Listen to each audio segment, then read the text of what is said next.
This is Kolkata TV's podcast news. আপনারা শুনছেন পডকা। আজ থেকে শুরু হলো মাধ্যমিক পরীক্ষা। প্রশাসনের তরফ থেকে গ্রহণ করা হলো বাড়তি পদক্ষেপ। আমি শুভাঙ্গী, শুনুন বিস্তারিত। আজ অর্থাৎ 10ই ফেব্রুয়ারি থেকে শুরু হলো এবছরের মাধ্যমিক পরীক্ষা। চলবে 22শে ফেব্রুয়ারি পর্যন্ত। শিক্ষার্থী জীবনে প্রথম বড় পরীক্ষা মাধ্যমিক। এবারের মোট পরীক্ষার্থীর সংখ্যা 9,84,753, যার মধ্যে 4,28,803 জন ছাত্র এবং 5,55,950 জন ছাত্রী। গোটা রাজ্যে মোট 2,683 কেন্দ্রে চলবে পরীক্ষা। বেলা 11টা থেকে শুরু হবে পরীক্ষা, চলবে দুপুর 2টো পর্যন্ত। সকল পরীক্ষার্থীদের সকাল 9:30টার মধ্যে প্রবেশ করতে হবে কেন্দ্রে। ইতিমধ্যেই রাজ্যের তরফ থেকে মাধ্যমিক পরীক্ষাকে কেন্দ্র করে বাড়ানো হয়েছে শহর থেকে শুরু করে জেলার নিরাপত্তা। বাড়তি যানজট এড়ানোর জন্য ইতিমধ্যেই প্রশাসনের তরফ থেকে গ্রহণ করা হয়েছে বিশেষ পদক্ষেপ।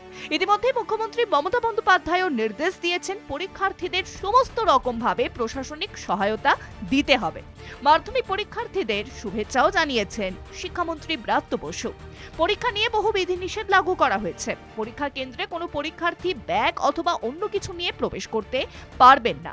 যদি সেরকম কিছু নিয়ে আসেন তাহলে তা কেন্দ্রের বাইরেই রাখতে হবে। শুধুমাত্র তাই নয়, কোনো অভিভাবক পরীক্ষা কেন্দ্রে প্রবেশ করতে পারবেন না।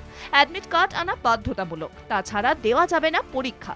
অ্যাডিশনাল ভেন্যু সুপারভাইজার এবছরও থাকতে চলেছে পরীক্ষা কেন্দ্রগুলিতে। তাদের 2টি করে ফোন দেওয়া হয়েছে। কোনো সমস্যা হলে দ্রুত ফোনে পর্ষদকে জানাতেও পারবেন তারা। গত কয়েক বছরের মতো এবছরও পরীক্ষা কেন্দ্রে মোবাইল বা ইলেকট্রনিক্স গ্যাজেট নিয়ে প্রবেশ করা যাবে না। কোনো পরীক্ষার্থী যদি কোনো রকম ইলেকট্রনিক্স গ্যাজেট নিয়ে ধরা পড়েন তাহলে বাতিল হয়ে যাবে সেই পরীক্ষার্থীর পরীক্ষা বলে জানিয়ে দেওয়া হয়েছে পর্ষদের তরফ থেকে। উল্লেখ্য, গত বছরের তুলনায় এবছর মাধ্যমিক প্রায় 62,000 পরীক্ষার্থী বেড়েছে।